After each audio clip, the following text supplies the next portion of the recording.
in a 2014 series on integrated climate action linking adaptation and mitigation. My name is Franziska Schreiber from the Resilient Cities team at the ICLE World Secretariat in Bonn, Germany, and I'll be hosting this webinar for you today. First, a quick technical note. We will keep all participants muted for the duration of the session to minimize background noise.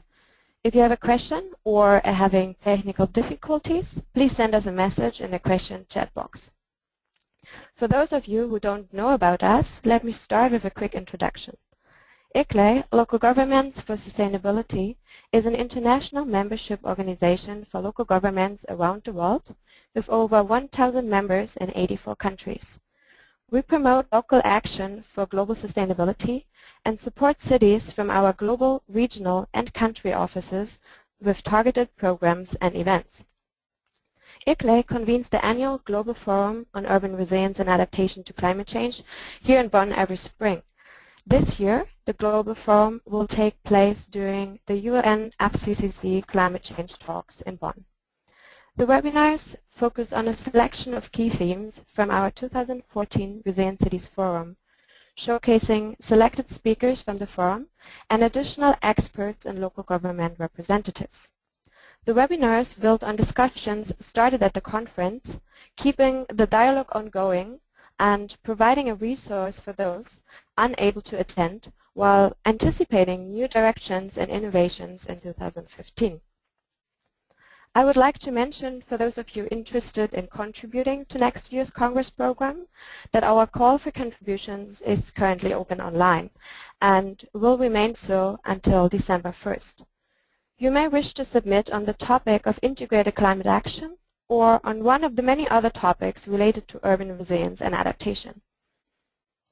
In today's webinar, we will discuss different strategies and approaches for integrated climate change adaptation and mitigation actions, and explore potential synergies and barriers involved.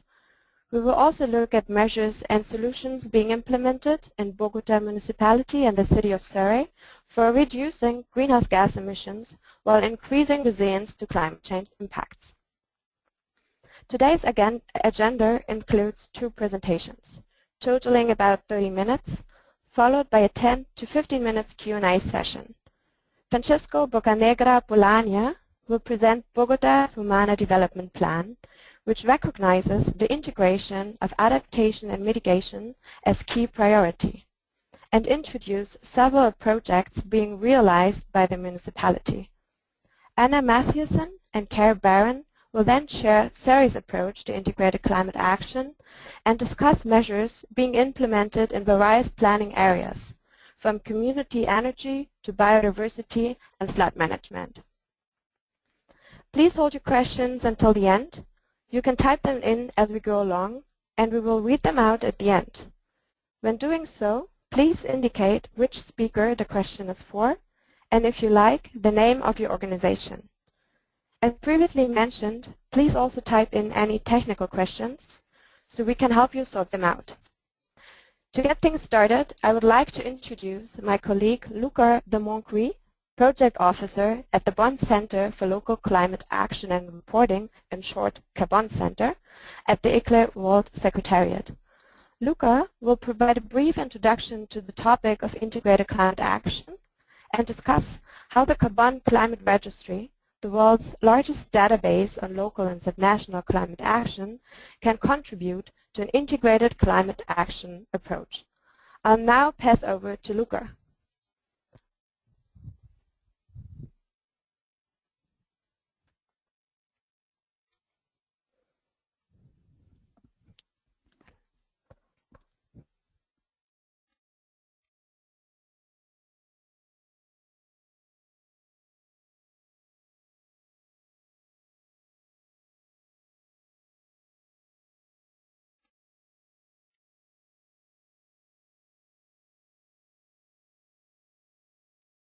Luca, can you please unmute yourself?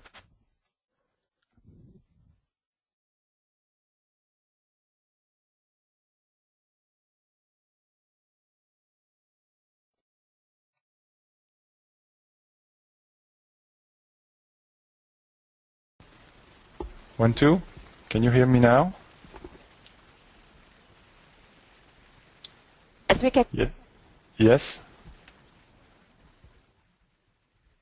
Okay, it's breaking up. I'm not sure you can hear me. We can hear you, Luca. Yes, Go ahead. yes, Okay, we can hear you. Yeah, sorry about that. I had no feedback, that's why. Very good. So good afternoon and good morning, ladies and gentlemen. My name is Luca de Moncuy. I am a project officer at ICLEI. I am managing the Carbon Climate Registry, which is an online reporting platform. And my background is in financial and environmental management. My role here, as explained by Francisca, is to set the scene for our main speakers. So in the next couple of slides, I'll be discussing why there is a need for such an integrated approach, what are the barriers and challenges, and I'll be linking up with the Carbon Climate Registry as well, not to just make promotion, but because this is relevant. And so why is it important to keep a balance between adaptation and mitigation and to link them as much as possible? Well, the two fields are linked in the climate system, so if we ignore mitigation now, there will be a higher need for adaptation in the future and vice versa. The integrated approach is about finding synergies between adaptation and mitigation measures so that we can address simultaneously the causes and the effects of climate change. Interestingly, those two areas are often dealt with as separate topics in academic research, in international negotiations, but also in national and local policy making. And that leads to a situation where these two focus areas often compete for funding and for attention from decision makers, for instance. Besides competing for funding and attention, a more fundamental issue is that dealing with mitigation and adaptation separately leads to the development of counterproductive solutions where you have adaptation measures that fuels greenhouse gas emissions and mitigation measures that leads to less resilient urban systems. So these are the kind of dilemma the integrated approach is trying to prevent. So on the next slide here you can see a diagram that shows the approach taken by the city of Almada in Portugal. I like this diagram because it helps to visualize where planners and city makers need to operate in order to be the most efficient and address that dilemma I described earlier. And another factor that needs to be understood is that adaptation and mitigation must be addressed at multiple scales as well. This is key if we are to manage both short and long-term climate change events. So for instance, urban policy and legislation is critical to ensure that solutions can be put in place over the long term. Then we have district strategies that not only provide more resilient infrastructures, but are more often efficient in providing energy and water and in reducing greenhouse gas emissions as well. And finally, at the individual building scale, we have opportunities to reduce energy and water demand while ensuring resilience during extreme weather events. All those scales are very important to differentiate as well. Then in terms of barriers, I think here on this slide we have a list of the usual suspects, as I want to call them. For instance, the lack of access to financial resources is well identified. We have various mechanisms to finance climate actions. For instance, we have bonds or commercial loans or public-private partnerships and so on, but adaptation measures struggle to attract certain type of funders, or any type of funders, maybe I should say, I don't know, due mostly to very low or inexistent return on investment opportunities. So bundling adaptation measures with mitigation measures, for instance, is one way of attracting funds while avoiding competition. Then we have the access to technical expertise. I don't think I need to talk too much about this. This is a well-known issue, and ICLEI is particularly focusing on that issue, absolutely. Then we have organizational and institutional complexity, mostly arising from the diversity and number of partners that must be engaged in those projects using integrated approaches. And we also have very complex legislative framework, which also prevent going forward. Adaptation and mitigation often operate within a separate regulatory framework. And when you combine the two worlds, you might end up with something quite complex in terms of regulatory framework. So here again, something to take into account. And finally, public awareness also has to be considered, as it is very often not clear to community members what are the multiple benefits associated with integrated approach. And this is how it links up with the Carbon Climate Registry. And this is my last slide. I'm going to wrap it up. I know I'm running late. So the idea of the Carbon Climate Registry is to bring visibility to all type of climate action, both mitigation and adaptation. By giving visibility to those actions, well, we enable knowledge sharing as well. On one side, we have some cities or local governments that are able to share their good practices, and on the other side, we have cities that are looking for solutions, that are facing challenges, and that need some inspiration, and they can go on this registry maybe to get some ideas of what is happening in some other places.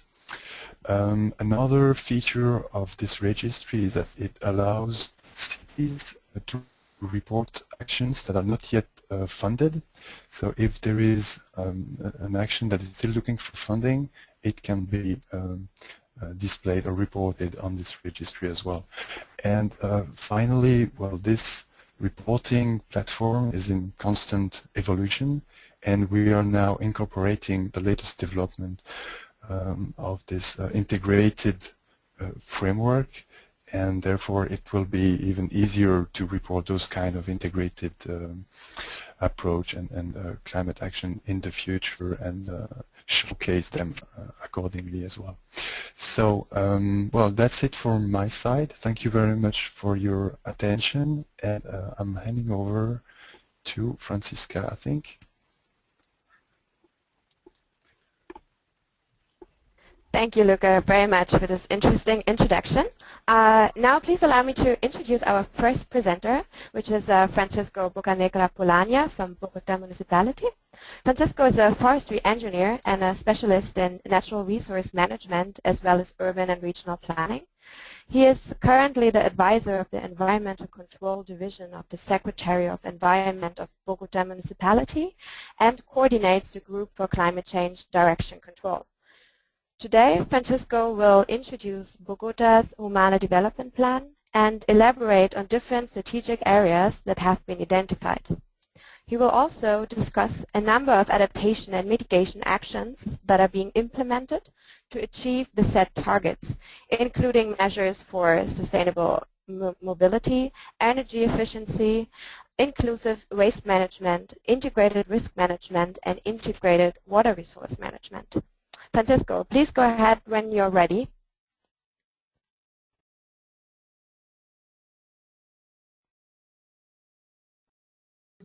Okay, mostrando la pantalla.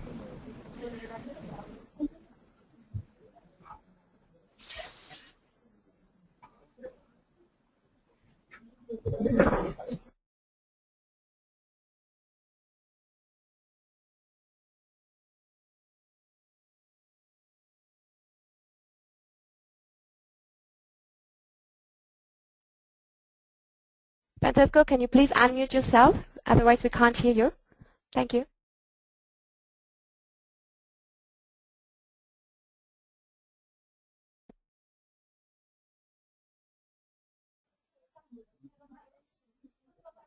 Okay, hello. Can you hear me? Yes, we can hear you now. Perfect. Yes, perfect. Thank you very much. Okay. Good morning. My name is Edwin Lugo. I'm here with my colleague Francisco Bucanegra, and today we are going to talk about the adaptation and mitigation plan to climate change in Bogota, Colombia. Well, the main focus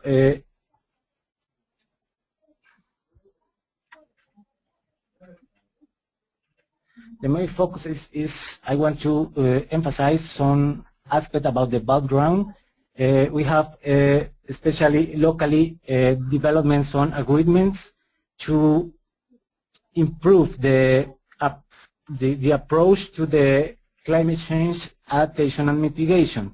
In 2009, we developed an agreement in which was included the main aspect that the district wants to get in order to establish the main ideas to get this action and mitigation plan. After this, in this administration, the Bogota Humana, we have been developed some agreement, especially to organize the land around the water in the district, and also put attention in the climate change issues. In Bogota, the municipal policy has been oriented especially to the development of a mitigation and adaptation plan.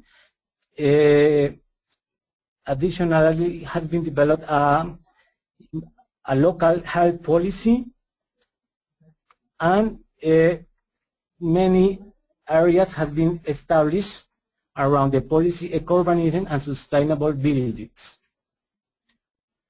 Well, the main strategy has been oriented in mitigation aspects. This looks for establish a system who can produce greenhouse gases inventories in order to get information who promote how to make decisions based on information that is more reliable. Also, we have been working in sustainable and efficiency mobility, and the other two main focus are in waste management and also in the changes in the land use. Those are the main focus and mitigation. And about adaptation, the vulnerability analysis was one of the first topics that this administration has been developed. Integrated risk management, spatial planning, eco-urbanism and sustainable buildings, and water resource management. Well, the main result about this year has been a greenhouse inventory, which is a baseline for 2008. We also developed this inventory with the IPCC methodology. The main result for this was that the energy sector produced a huge amount of CO2 emissions, and is the sector who has the main impacts in the greenhouse gases emissions. With those results, we have been trying to develop some mitigation strategies. Additionally to this, the environmental sector has been focused in the development of an information system, not only to produce these greenhouse gases inventories, and also to do the monitoring of these greenhouse gases. This information is used to analyze the different phenomena in the city, and in 2008, the environmental institution produced a study of the urban heat island phenomenon, and also with this information for the network of monitoring of greenhouse gases, we have been producing analysis about how to look for the main areas where greenhouse gases are concentrated. In this moment, we are developing some protocols to develop a network more consistent with the theoretical results that we have until now. Additionally, for mitigation, the main goals has been the reduction between 30% and 20% emissions from public transport systems. This based on a plan, a plan of the district, which include the change in the energy matrix, promoting renewable energies and also an alternative energies in the public transport system especially. The main activities on mitigations has been the reduction of 2 million tons of CO2 and also the evolution towards clean energy, promoting hybrid buses, electrical diesels, and also electrically powered buses. And another strategy in this area is the replacement of buses that works with fossil fuel and combine the technologies to promote different energy systems. In Bogota, in this moment, there is a pilot project of electric taxis. This is an operation project that is trying to link the public and private sector, and also involving different stakeholders in the district. This project is oriented to produce different benefits, especially the reduce of dependence on fossil fuels, increase energy efficiency, and also is promoting zero emissions roads. So there are many associated projects in these benefits in these projects. Additionally, in this plan aims to improve the air quality and reduce the impact in the public health from air pollution in Bogota. As I said, efficiency use of energy is another of the strategies. For this topic, especially has been working in policy and regulatory framework, some source and financial instrument, and also the institutional framework has been arranged to focus on adaptation and mitigation. Right now, the administration create an institute to focus especially in climate change issues.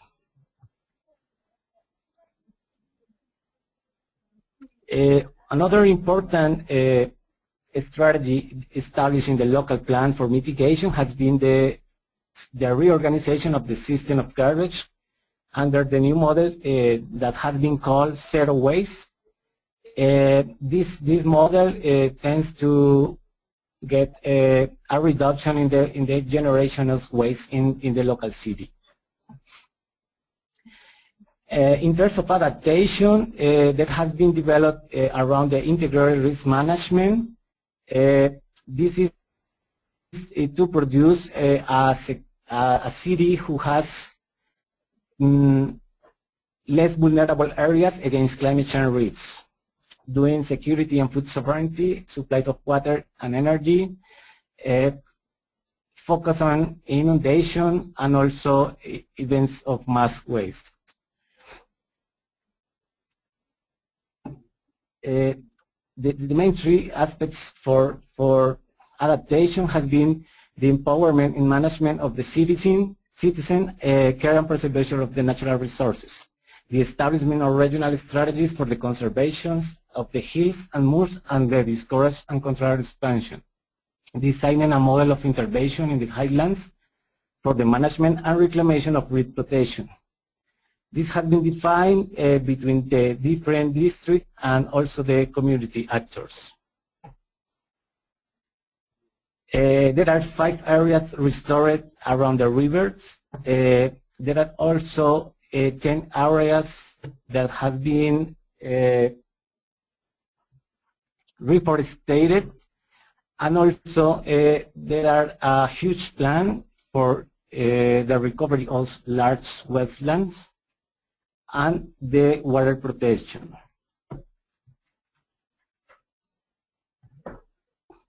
Thank you.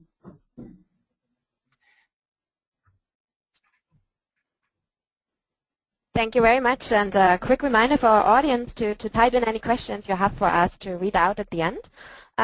We will now move on to our second and third speaker, Anna Matthewson and Carrie Barron from the city of Surrey. Anna has a degree in resource management with a focus on sustainable community development and has worked for several years in the BC First Nations treaty process.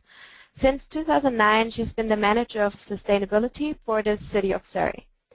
Carrie is a civil engineer with over 29 years of experience in the municipal water resources and environmental engineering fields. She's currently the Drainage and Environment Manager for the City of Surrey and works on projects investigating the potential effects of sea level rise, subsidence, and changing rainfall patterns, as well as the development of mitigation plans and implementation of infrastructure upgrades. Anna and Carrie will provide an overview of Surrey's community climate action strategy today, which identifies synergies between adaptation and mitigation actions. They will also discuss measures being implemented in community energy, food and agriculture, biodiversity, flood management, and hazard avoidance. Anna and Carrie, I'll hand it over to you now.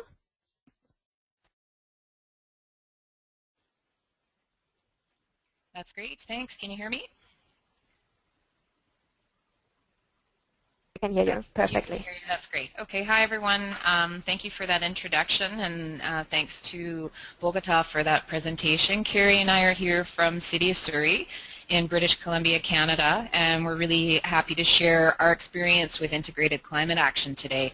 So I'm just going to give a few slides to provide an overview of the city and our community climate action strategy as a plan, and then we're going to highlight a few of the areas that we're working in, somewhat similar to Francisco in Bogota, some of the areas that we're focusing on where we see these synergies between adaptation and mitigation.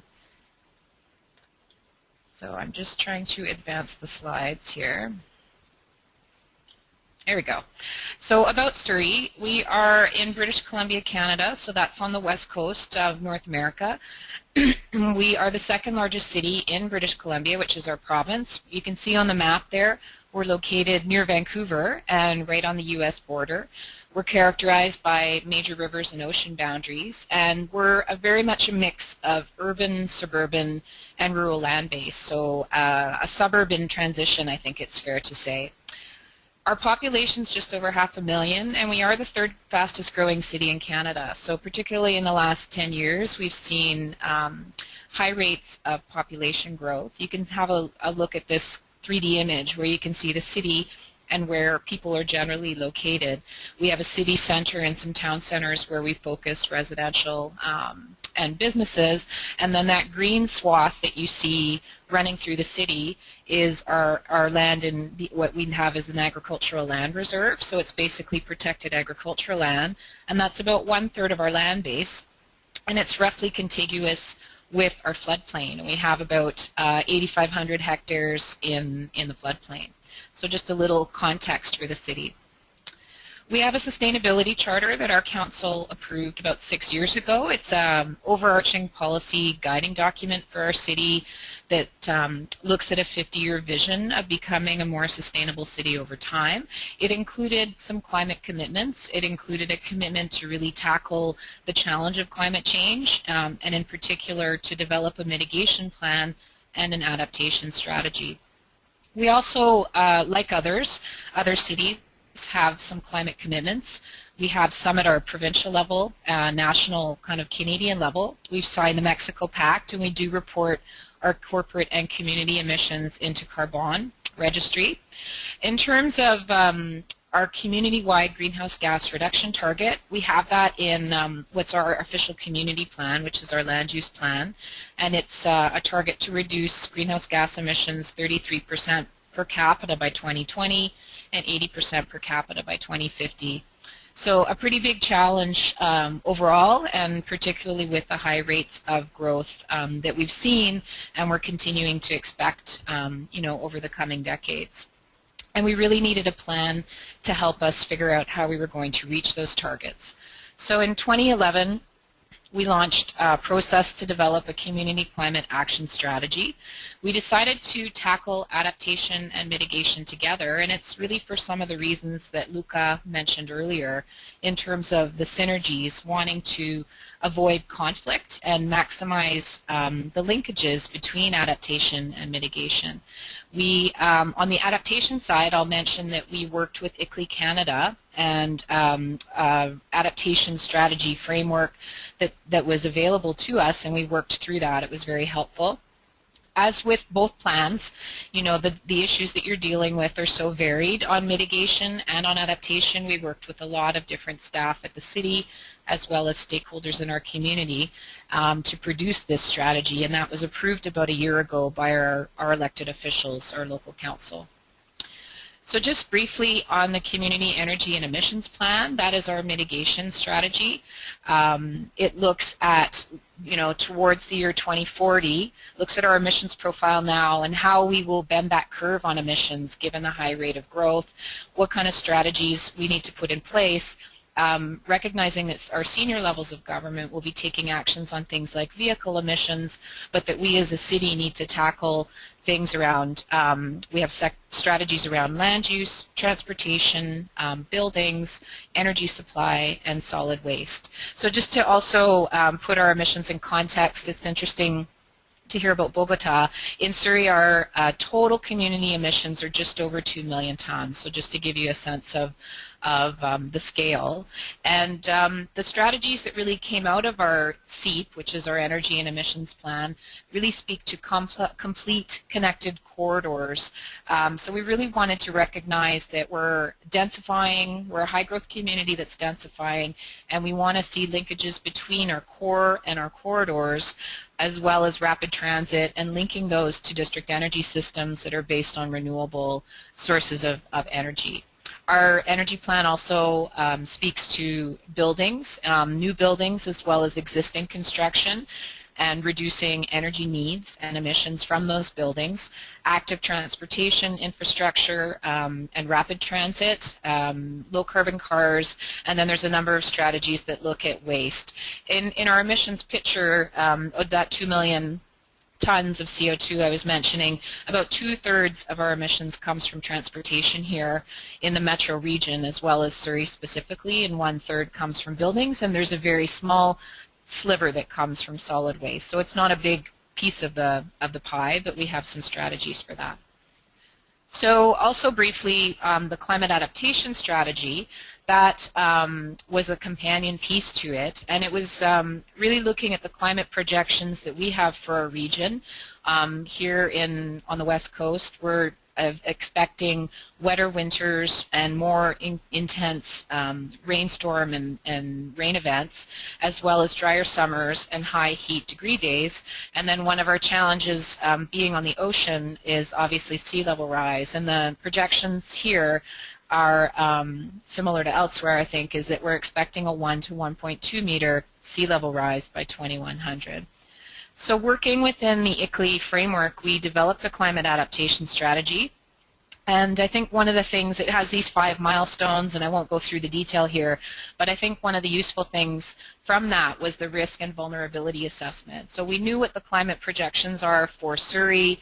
We then identified some climate impacts specific to our city, and then did a risk and vulnerability assessment that put an ordering, from what is a high risk to a low risk, and it allowed us to focus on the things that are higher risk, and then develop some actions for those. So that's all part of our climate adaptation strategy. The priority actions that came out of that, flood management and sea level rise is a high priority issue that we need to tackle. We're working within our region around that. Carrie's going to have a few slides around that later, so I won't talk a lot about it. But other priority actions relate to improving the quality of habitat and preserving biodiversity conservation, looking at appropriate tree species and tree canopy and root space and so on, and building community capacity. So I'll spend a little bit of time on this slide because I think that's the main topic for today and it's of most interest to people. And then we'll highlight a few of these particular areas and I'll hand it over to Carrie. We had the energy plan, we had the climate plan, and then what we did is we produced an overarching document that tried to speak to some of these linkages.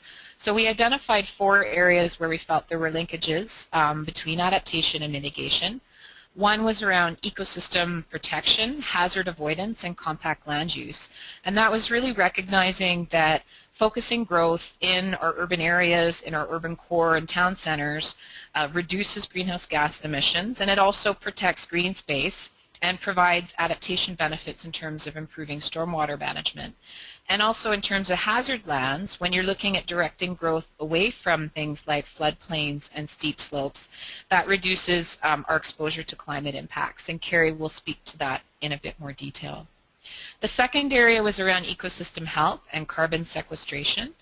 So the idea that healthy trees and ecosystems are providing free ecosystem services like water and air quality, shade, reducing erosion, mitigating stormwater runoff.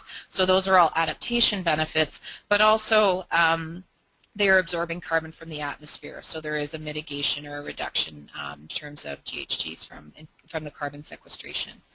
The heat management and passive solar, we won't talk a lot about that today, but that's really recognizing that there are passive strategies, solar strategies for buildings that can improve thermal performance, they reduce greenhouse gas emissions and energy use, and they also have an adaptation benefit in reducing the urban heat island effect and moderating health risks during heat waves. And the last area is around community energy systems and energy and food self-sufficiency, recognizing that investing in energy systems like district energy, using local renewable energy like biomass, helps to increase our resilience to a fluctuating energy supply and reduces greenhouse gas emissions by switching to renewable energy supplies. In terms of food, this particular area talks about becoming more self-sufficient in food as a way to increase resilience and reduce the greenhouse gases associated with food distribution and transportation and so on. So I'm just going to talk briefly about district energy and food. We do in our most dense area of our city center in Surrey, we have a district energy strategy. It's the area that we're going to see quite a bit of high growth and densification in, and it's supportive of district energy. We have a new city hall that we've built, and it is there's a small civic center district energy system that heats and cools this building as well as 2 other buildings, and it's based on geo-exchange. So this was really our first foray into district energy, and it's set up as a utility that's owned by the city, so we have control over the system, and it is based on renewable energy. We also have a larger area around City Hall in our city center where we are going to expand district energy, and we've enacted a bylaw that will require people who are building within these core areas to connect to the district energy or be ready to connect in future. And then briefly, last slide for me is around food security and agriculture. We have that 1/3 of our land base is agriculture, so farming and farms are a big part of our economy, and some of the adaptation issues flagged around this include providing infrastructure for the viability of that sector, and that looks at evaluating sea level rise impacts on agriculture, for example. In terms of our programs and projects that we're working on around food self-sufficiency, like a lot of other cities, trying to increase a number and extent of community gardens in our city, whether that's on city land or on private lands, as well as supporting market stands or pocket markets where you see the sale of healthier produce to members of the community. We have some work that we're doing around supporting that as well as backyard chickens. And then because of our local ag industry, we want to really support a greater diversity in local products and growing methods, and we have an agricultural enhancement strategy that kind of speaks to that. So that's just really a sampling around district energy and ag. And then I'm going to turn it over to Carrie Barron, who is going to run through the remainder of the slides. Hi there. Anna, next slide. So you hear me saying next just because Anna has a control on our presentation here. So I'm going to go more into the adaptation process of how we're moving our plan forward. The first big thing we did just recently this fall, we adopted a new official community plan. And in that we put a hazard land development permit area so that anybody, we've identified where hazard lands are, whether they're steep slopes, ravine areas, floodplains, and we're coming up with brand new standards of what they have to build to in these areas. They can't just do the old type of building techniques, they have to advance. The province of BC also is looking at making it mandatory for when we have new construction in our floodplains, not only to construct to the current flood levels for, say, a 200-year event, but also the 2100-year levels. So that's something we're working on with the province at this time. Next. Anna?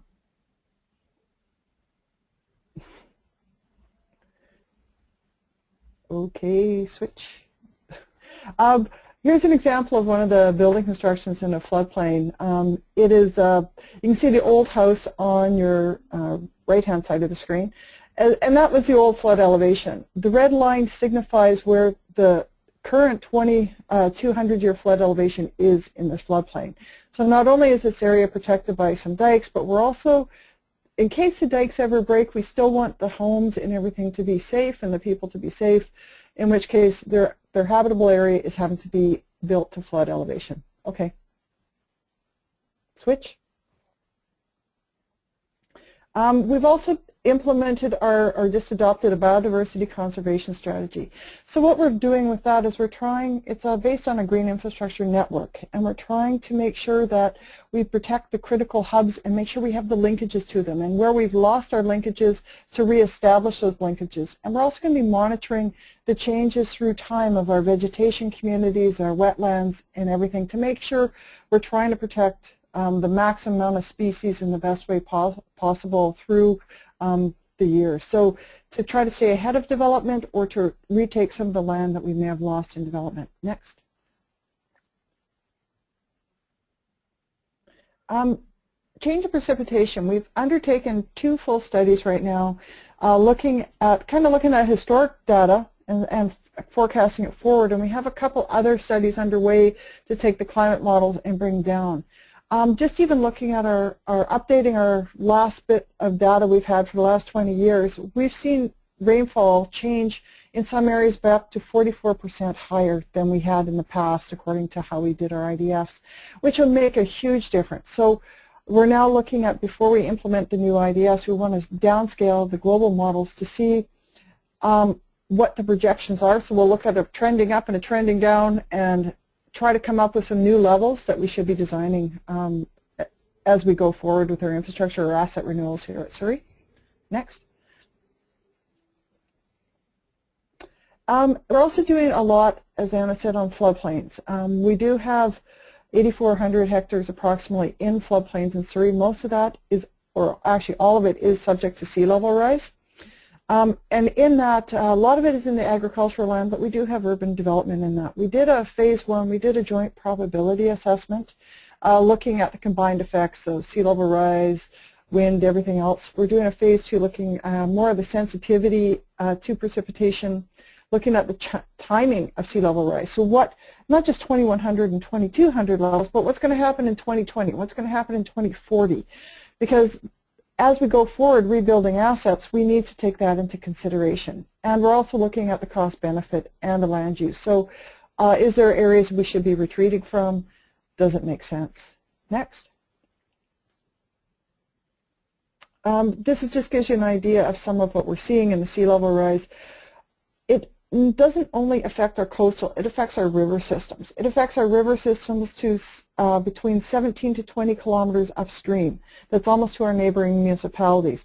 And it's a significant effect. Next. Some of the effects we found that what we classify now as a 200-year event near the mouth of our sea dams. We have giant gates that keep the brackish water from the fresh water in town for the farmers. A 200-year event becomes less than a 2-year event in the lower reaches by 2100. All our coastal dikes are too low, but just depending on the aspect they are with the exposure, some may have to be extended over 3 meters high, which there's where we start getting into the, is it actually viable, economically viable to do that, given that we have soft soils and what we're protecting? That's what, some of those areas we're looking at possible retreat. River dikes need to be assessed. Most of them are too low, so that's the upstream of the sea dams, like almost 20 kilometers on both of our major rivers. And on those rivers, we have 13 bridges, 3 of which are projected to be completely submerged and 7 partially submerged. And at the time, currently, none of those have been designed for those conditions. So as we're replacing our bridges, as we're moving forward, we will be designing our infrastructure and our asset renewals with the effects of climate change and sea level rise in mind. Next. Here's more on the coast to give you an idea of what we're looking at the coast. Here's one community. Just to give you a context, the gentleman holding the survey rod is actually about 6 feet tall. So you can see we have significant additions that we would have to add to our diking structure. The bottom arrow line, if you can see it closely, actually is what we should be having currently. The top one is 2,100 levels. So it kind of gives you an indication of how much higher we have to do. The water you see on the left-hand side pictures, that's king tides, or the significant tides we have in the winter right now. And that's kind of what they look like with the diking structures. Next. But we've already been completing projects. We're moving forward. For one of our most vulnerable areas, we've put in a new pump station. This picture is a new pump station. And it's built to design, it's built for conditions up to and including 2,100. So when we're upgrading our infrastructure, again, we're looking at what are the conditions in the future. We're also resurfacing this whole part of town, and as we're resurfacing, we're actually slowly raising the roads. The roads will be, next year we're starting to raise them to about 0.5 meter, which we have to get this area up. They're having groundwater problems because of the high tides and the sand content in the area. So we're working on those things. And other parts are sea dam replacements. Next slide. Our sea dams are currently, you can see their placement in the upper left picture. And the lower left picture is a concept design that we have. And the lower right is what the existing ones look like. They're over 110 years old at the current time. They have not been built for seismic. Here in British Columbia, seismic stability is a huge issue. We are in a very seismic vulnerable belt. So not only are we building infrastructure for, say, climate change and sea level rise, we have a seismic risk also. So if you're building key infrastructure like pump stations, sea dams, you build them so that they don't fall down in a seismic event, mainly because they're so expensive and they would take a long time to replace. And we also look at the damage it would cause if we did lose those structures. But in the sea dam example, what we're looking at is having it so that gates can actually move up over time. So as the sea level comes up, we can actually adjust the structure. We can build the structure higher if we need it. So we'll build the base, and we'll build the structures to, say, 2040, but then we'll know that we can up it. The base is strong enough we can up it with parapets or whatever to, say, 2,100 or 2,200 levels in the future. And I believe that is it. Next. And that's it for Anna and I. Thank you, Anna and Carrie, for this really, really excellent presentation. I'm going to share my screen with you now. Perfect. So we will now start with our Q&A session. With the questions we have gathered so far. If you would like to ask a question, please send a message in the question chat box and indicate who you would like to answer it so we can post a question for you. Okay, so to start off here, we have a question for Francisco from Sunandan Tiwari, and he would really like to know whether you downscaled climate change projections for Bogota to the local level, and what climate projection information did you use, and how for defining your adaptation actions.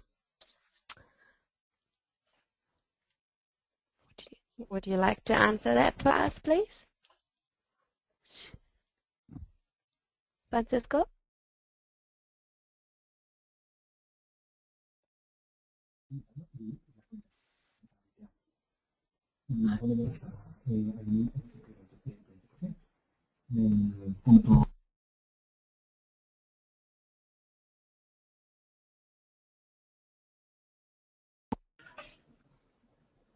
Francisco, can you please unmute yourself? Yes, perfect. So, sorry, can you repeat the question? We couldn't hear. Of course, Hello. I repeat my question. So Nandan, he would like to know whether you downscaled climate projections for Bogota to the local level, and what climate projection information did you actually use? So that's his question for you. I'll let you answer that now.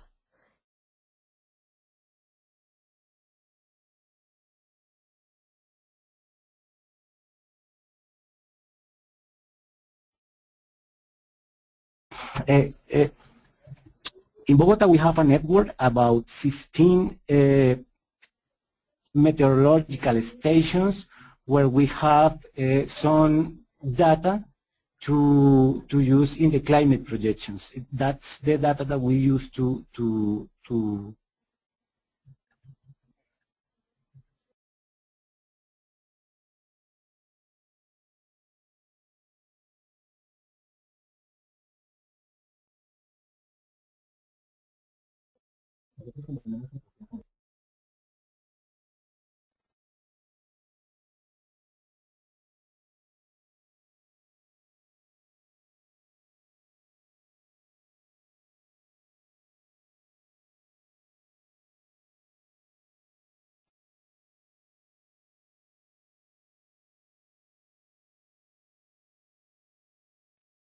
Francisco, can you please unmute yourself, because we are not able to hear you, unfortunately.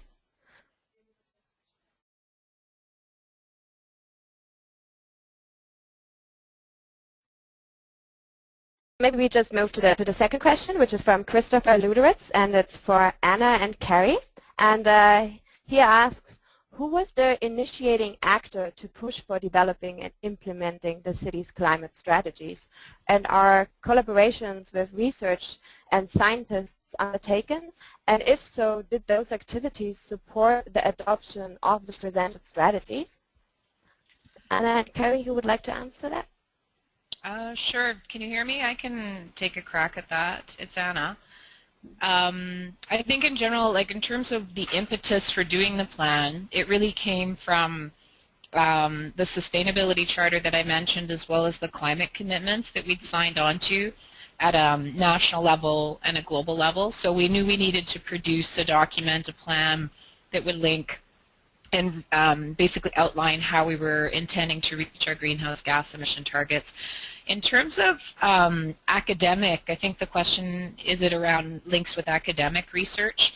I know, and Carrie can maybe speak to this, we benefited from academic research, and it relates to the previous question around downscaling climate projections to our regional level. So we did benefit from academic institutions in British Columbia that had done some of that work. I don't know, Carrie, if you want to speak to that. Well, I think also that the BC government's Climate Action Secretariat, they had been actually downscaling a lot for local governments to use. So they were very concerned that how everybody would take the science, and they wanted it more consistently used across the province. So they did a lot of work on like sea level rise. They've done a lot of work with the academics in Pacific Climate Institute on rainfall, on some of the other aspects. So it made it a little easier, and even the ICLEI Canada had a lot of resources we could all tie into. Many of us here sit on things like SFU, that's Simon Fraser University ACT committees. So there's a lot of sharing of the science right now locally, and also with the support of the province and the federal government.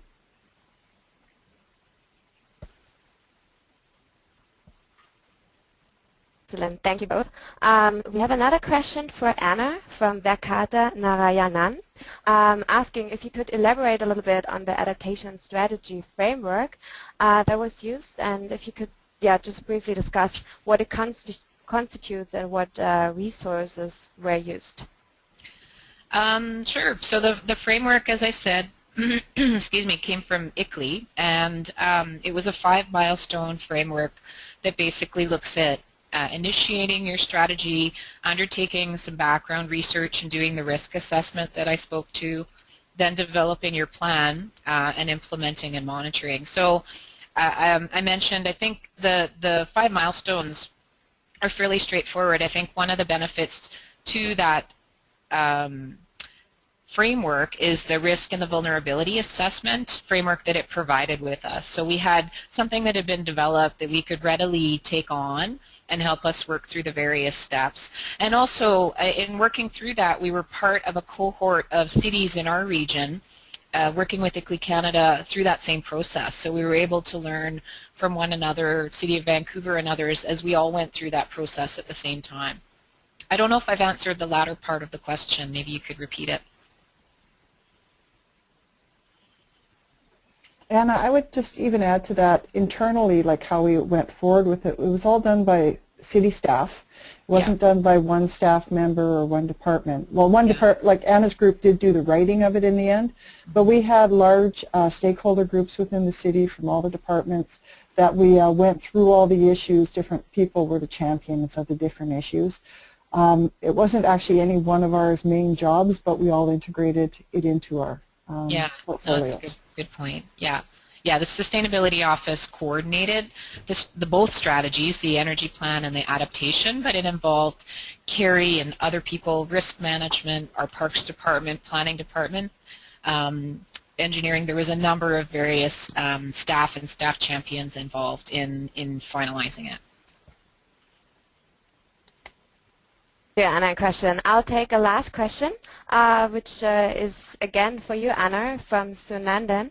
And he asks, what was the process in identifying emission reduction targets, and what were the challenges in doing so? The process, when we adopted our targets, we essentially adopted targets that our provincial government had set out. So it wasn't, at the time we didn't do any modeling. It wasn't, I would say, a very involved process. We decided at a more of a policy and at a council level to adopt the provincial targets for greenhouse gas reductions, but we also modified that and recognized our high rate of growth and made those targets on a per capita basis. We felt it would be unrealistic to adopt targets that were not on a per capita basis, so we basically took the example that our provincial government had provided and tailored it to our own city. And even still, we saw from the results from the SEET modeling, our energy and emissions plan, it'll be very difficult. Those are still very aspirational targets. It'll be very difficult to meet those. The more rigorous modeling that we did do was in that energy and emissions plan. With all the strategies that we've proposed and put together, we're expecting from that a 47% decrease in emissions community-wide by 2040. So we're still not quite at the aspirational goals that we've outlined in our land use plan, but that was a little bit about the process involved.